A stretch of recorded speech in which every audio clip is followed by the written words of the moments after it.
This is Colin McGuigan for IFLTV. Delighted to be joined by the legendary John Anik in Las Vegas, Nevada. John, this fight week is like no other for us in boxing. Canelo, Crawford, the best versus the best. Just how big is this? I'm so excited. You know, oftentimes I say that a crowd is a performance-enhancing drug for a commentator. We don't do a lot of stadium shows in the UFC, so I got 20,000 people behind me on an average Saturday night. Now I got 70,000 strong at Allegiant Stadium, and as a guy who is getting back into the boxing world from MMA, take this for what it is, okay? But I feel like these guys are in their fighting primes. You know, I think too much has been made of certain things in recent fights. This is the best fight that boxing can put together right now. Hugely consequential fight in terms of both legacies. And it's hard to be considered an all-time great in boxing, right? Like if you're in basketball, LeBron James, Michael Jordan, Kobe Bryant, right? Your Mount Rushmore is basically determined, right? But some people say if Bud Crawford wins this weekend, he's top 15 all-time. Some people say top 3 all-time. What if Canelo Alvarez wins, right? So much at stake this weekend. And I am truly humbled to have a microphone and just can't wait to get in the building Saturday night. How does this differ from your your kind of preparation for a big UFC night? Something like this, so big, you're kind of thrown in at the deep end almost. Yeah, I think that's fair to say. You know, the last boxing match I called, I was a young man in 2010, the WBC Heavyweight Championship between Vitaly Klitschko and Shandon Briggs. But I know how to watch combat sports from a preparation standpoint. I know how to prepare.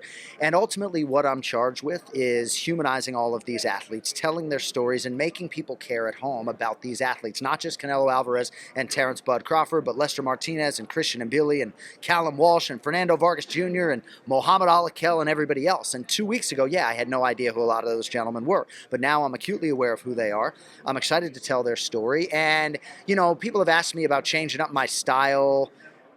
I can only control the controllables, and that's largely my energy. That's my jumping off point, and I don't know how I'm going to react in these, you know, consequential fight-ending moments, but I'm just excited to bring my brand of commentary and play-by-play to the boxing world, and, you know, we'll see what happens after Saturday night.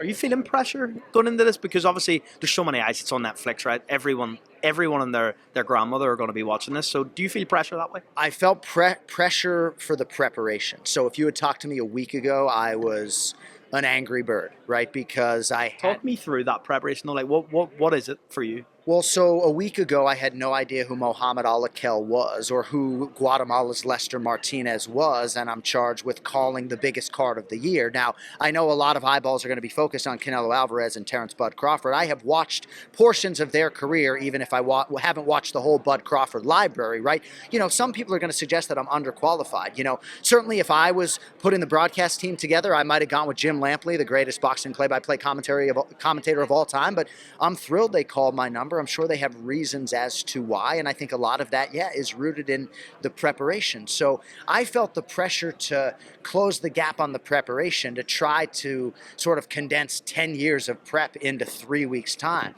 But once I get to Saturday night, you know, it's almost like an athlete going through a training camp. That's just the time to shine, and you just sort of let the skills take over, and it's going to be what it's going to be. They're going to be people who are happy and unhappy, and things are going to go sideways because it's live TV. But no, the pressure and the anxiety is in the preparation and not the performance.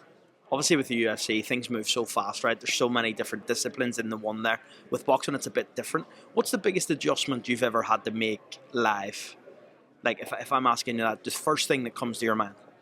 Biggest adjustment I've had to make live is a great question. I don't know how much of an MMA fan you are, but when Khabib Nurmagomedov and Conor McGregor fought, a brawl broke out afterwards. Now, the biggest fight I've ever been assigned, I think, is probably Canelo Alvarez versus Bud Crawford. So maybe the second biggest fight I've ever been assigned was Khabib and Conor. And a brawl broke out after the main event. Can you imagine if these two teams went at it after the main event? So that's the first thing that comes to mind in terms of a live pivot. But you got to be ready for everything and anything, and sometimes that can be as simple as laying out, which in television means stop talking, touch your top lip to your bottom lip, as they say. And when that Khabib Conor thing was going on, my producer at one point yelled at me like, dude, stop doing play-by-play on the brawl. So we're ready to go. But yes, in the combat sports world, anything can happen, and my microphone is hot and I got to be ready. Last one from me. Can you break down this fight, how you see it going between Bud and Canelo? How do you think it's going to play out? So I can't get too predictive. I do think it's going to be a long fight, but I think we're going to get a late knockout, right? And so that's, I know, a lot of eyebrows are raised and there's a lot of money to be made if there is a finish, but I do think that no main event in combat sports is bulletproof, right? A lot of main events that can be billed as chaotic and amazing can end up being snoozers. And could one of these fighters take the air out of this fight? Absolutely. But I think the environment, the atmosphere is going to heighten the performances. I think it's going to be absolutely epic. I think, you know, Bud Crawford is going to be challenged by the physicality, and I think it's going to bring out the best in him. And I think it's going to be an absolute war. It's going to be bloody. I don't think it's going to be the fight of the year necessarily, but I think it's going to exceed expectations. Well, John, thank you so much for your time on IFLTV. We're the leading platform in Europe for boxing, and we look forward to you coming back into the sport now and really giving us a special moment on Saturday night. It means a lot, my man. Thanks for having me. Appreciate it. Thank you so much.